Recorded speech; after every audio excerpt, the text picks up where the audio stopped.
practice that could help them beat the Thunder. The analyst in me I was obligated to go with my head, and my head tells me OKC is the better team, but the fan in me, of course, is going for knockdown! All right, here we go.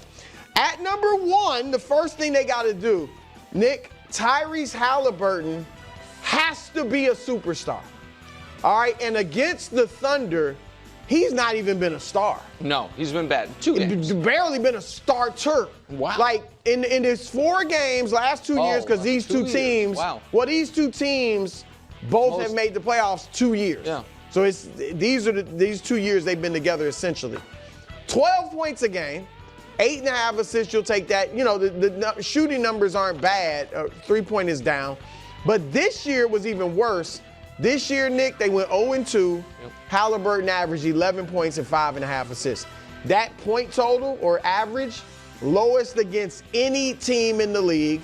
The assists were tied for the lowest against any team in the league. And he only attempted 9 shots a game. Now, what that tells me is he was passive. Yeah. And here's the deal. It tells me he missed his first shot in those games. We know that's He missed his first shot in game 6. I was watching for that. First 3, I think. Yep. But the thing is this, Lou Dort makes opponents passive. We saw it with Anthony Edwards. Mm-hmm. It's not like when a guy, and then after Dort, it's Caruso and J-Dub, and like they just got guys that come at you in waves. And when Lou Dort, who's strong and tough, is guarding you like this, like really, I know. Like it just wears you down to many times you just kind of like get rid of the ball and let somebody else handle things. And so Halliburton cannot do that. They need him to not only be engaged, but he has got to play like the best basketball of his career if they're going to pull off this historic upset. So that's number 1. At number 2, protect the basketball. Yes. Now this one seems obvious, but OKC led the league in steals. In the playoffs, they lead the league in steals. They are forcing 17 turnovers a game in the playoffs. That is almost 3 more than any other team in the league or has in these playoffs. And then, of course, we know what they do. We saw it against Minnesota. They turn those turnovers into fast break points. And that cannot happen against the Pacers. Now, the good news for the Pacers, they don't turn the ball over. 4th in the league in fewest turnovers during the regular season. As fast as they play, they still don't get sloppy and turn the ball over. So that plays into their hands, but they have to make sure they protect the basketball. Number 3, they have to exploit Oklahoma City's 2 big lineup with Chet Holmgren and Isaiah Hartenstein. And here's how they do it. You mentioned it earlier, Nick. Miles Turner. He is one of the best shooting centers in the league. 40% from 3 this playoffs, almost 40% in the regular season. Hartenstein don't want to get out there and guard Turner at the 3-point line. So if Turner is hot from 3, they can force Hartenstein to the bench and maybe even Chet too. Maybe they make OKC just go small. If that happens, then Indiana can rebound the basketball better. OKC is not a very good rebounding team. Neither is Indiana. But my point is, if they're rebounding, getting offensive rebounds, getting some buckets, that's easier to score than going against OKC's set defense. No question. So if you can get their bigs or at least one of them off the floor, you got a better chance on the board. That is the formula for Naptown to become Titletown. So I like it. I think it is going to be almost impossible to execute, and even if they do, I think that still might not be enough. You know what I mean? Even if we look back and we're like, oh, Halliburton averaged 28 and 11. They didn't turn the ball over a bunch, and you forced Chet or Hartenstein off the court. I could still see Oklahoma City winning, and that is, I think, I'm obviously the gambler of the 3 of us, and I think because of that, and probably more of a gambler than a lot of the audience, I don't think people realize what a massive historical favorite Oklahoma City is. So they're minus 700. So that means, and Dust, if you can just pull up the graphics we were going to do at the very beginning of the show. I'll use them here in a second. Minus 700 means bet 700 to win $100. There have been 17 favorites in the finals in NBA history of minus 300 or longer. Those teams are 16-1 in the finals, just minus 300 or longer. And the one is obviously the Lakers losing to the Pistons in 2004. Those 16 other series, here's how they went. And this is why bet of the year, OKC minus a game and a half. Nobody even forced a game 7.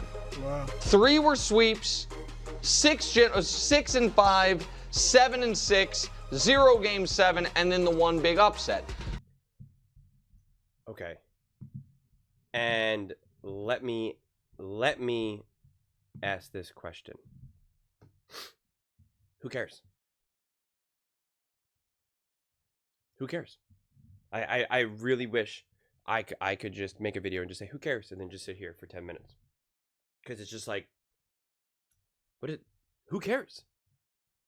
Like, I mean, and even Brew bringing up stats from over the last 2 years of Tyrese Halliburton versus the Thunder. Like, none of that matters. Truly. None of that matters. It is not a predictor. It is not a representation. I mean, like, it's just, it's so meaningless. Because playoff basketball is so wildly different, especially this year compared to what Tyrese did in years past or something. This team is fundamentally different. Just like OKC is fundamentally different. They're more experienced, etc., etc. So I just don't care. I mean, it means nothing. And then if you want to talk about, oh, this team is favored and that team's not, again, who cares? Seriously, what does that mean? What were the odds that the Indiana Pacers were even going to make the finals? Probably pretty low. There's a reason why Nick, the experienced gambler that he is, that he said himself, had the Pacers at like a 2% chance. 1%, 2% chance to get to the finals when the playoffs started. How'd that work out? So, I mean, it's just, again, I'm not telling you that I think the Pacers are going to win or that it's going to be easy or I'm not saying any of that. I'm really not. And I'm just excited, like, for the first time in a long time, I actually have no idea who's going to win. And I think it's totally fair and understandable for people to say the Thunder are the better team. I think the Thunder deserve that. So it's like, you can't, if someone says that, you can't be like, oh, they're just doubting the Pacers or they're haters. Like, you can't say that. I think OKC has completely earned that right. I do. But I mean, we're pretending like the Pacers have like Nick's like pretty much saying, even if they play great, they have no chance. It's like, well, then are the Pacers just a make-a-wish type of team here? Like, I don't understand. I mean, the Pacers have been playing incredibly high level. Will it be enough? No idea. No idea. Can the OKC continue their pace? No idea. Both these teams are technically unproven in that regard. They just are. They really are. Technically, both of their team's superstars are unproven in the biggest moments. We've seen what they've done leading up to this. We've seen that they've grown and evolved and are coming into their own. But we don't know. We haven't seen it yet. I mean, that's just the reality. We don't know who Kobe was until Kobe was. We didn't know who Steph was until Steph was. I mean, that's how this works. How many people were ready to crown Ant? And yet he was not worth being crowned against OKC. He just wasn't. Jalen Brunson, I don't know, man. He had some awesome moments in the series against the Pacers. Also had moments when you're like, yeah, that's why he's not a superstar. At least yet, that is. And I love Jalen Brunson, so that's honestly no knock on Jalen Brunson. And we'll see what Tyrese Halliburton does in this environment now. Is there another gear for him? I honestly have no idea. Like, because we've never seen it. We can make our predictions and all of that, but like the reality is like this is just a wait and see situation, which nobody ever wants to say in the media. Because I get it. If you're on FS1, ESPN, and someone says, "What do you think's gonna happen?" You're just like, "We just gotta wait and see." They'll be like, "Well, we got like 8 hours to kill on these shows, man. These companies are paying us a lot of money for advertiser dollars. Like, come on, you got to give me something." But the reality is, it's like, we don't know. I appreciate Brew's keys. Take care of the ball. Halliburton has to play great, exploit OKC's too big lineup. The way I see it is it's a combination between everyone being empowered for the Pacers. Like, they've been able to continue to play, you know, from the first man all the way down to like the 10th man practically. Like, everyone needs to be empowered. But I do think it is a Siakam Halliburton where they really need, like, they need their big games. You're going to need probably like a 35, 40 point game from Siakam, right? You're going to need all of these, you know, little moments like TJ McConnell knocking down if he gets the wide open 3, knock it down. And then a couple possessions later, he hits another 3, right? It's just like, well, that was a 6-point swing or whatever. Like, boom, just like that. Like, those are the things that I think really matter. And I think them playing just fast.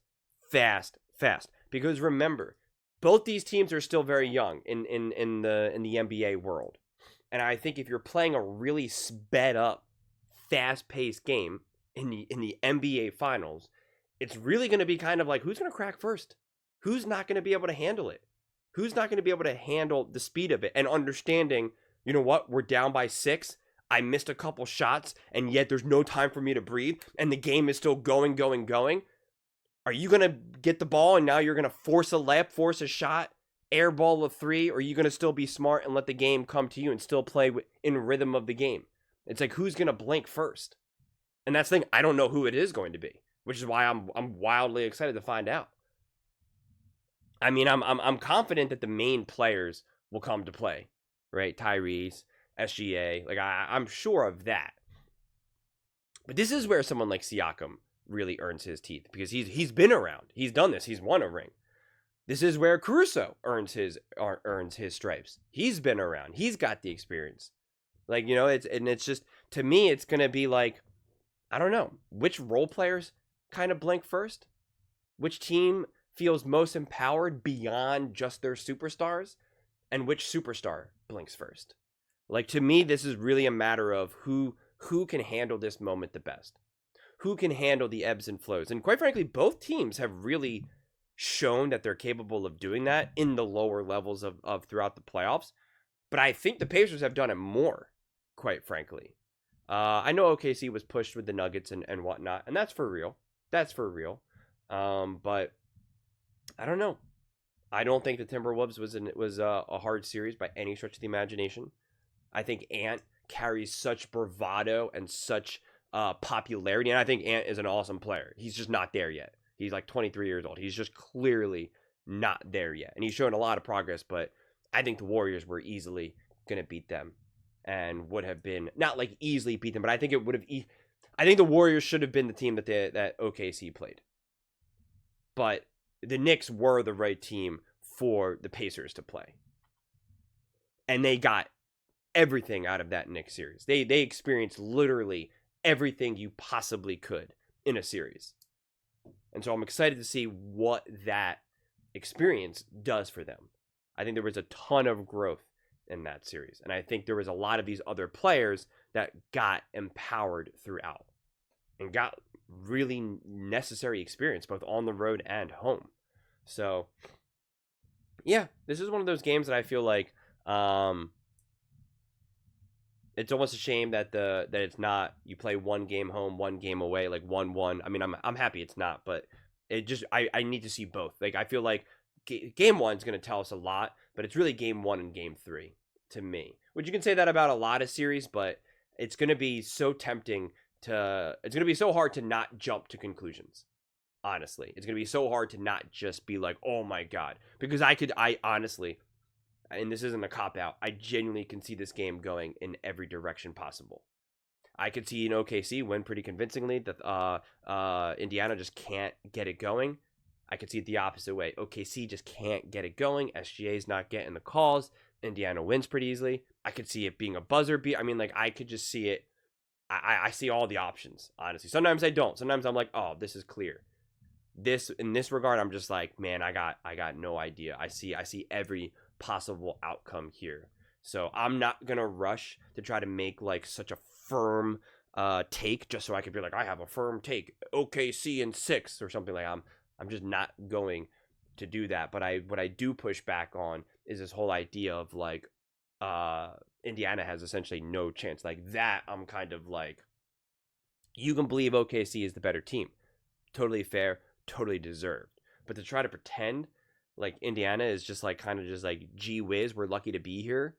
Like they're acting like this is almost like in the NFL where it was like, oh, well, you played one team whose quarterback went down in the first quarter. You played another team during an all-out blizzard, so that was just a chaos game. You played another warm weather team who had to be on the road in the freezing cold. Like that's not what happened, man. This Indiana Pacers team was a team that took years to build and years of experience to finally grow and culminate into a championship contender. Just because Vegas and everyone else was late to that party doesn't mean that they have no chance. I reject that entirely. So, but those are just my thoughts. I'd absolutely love to hear yours. What do you guys all think about the Indiana Pacers? Do you think they have any chance to win it all? Let me know in the comments below. I read every single comment. It's whether you agree with me or disagree with me. Either way, let's get in some discussions. Let's get in some fights. But ultimately, let's just have some fun. And please do consider subscribing. We are building an amazing community here, and I absolutely love to see you part of it. I want to build something that we all genuinely feel connected to. Something that we're really excited to be part of. I think we're on our way to doing it. And please don't forget to give this video a thumbs up, as it really does help with the visibility and the algorithm. Thank you so much. See you next time.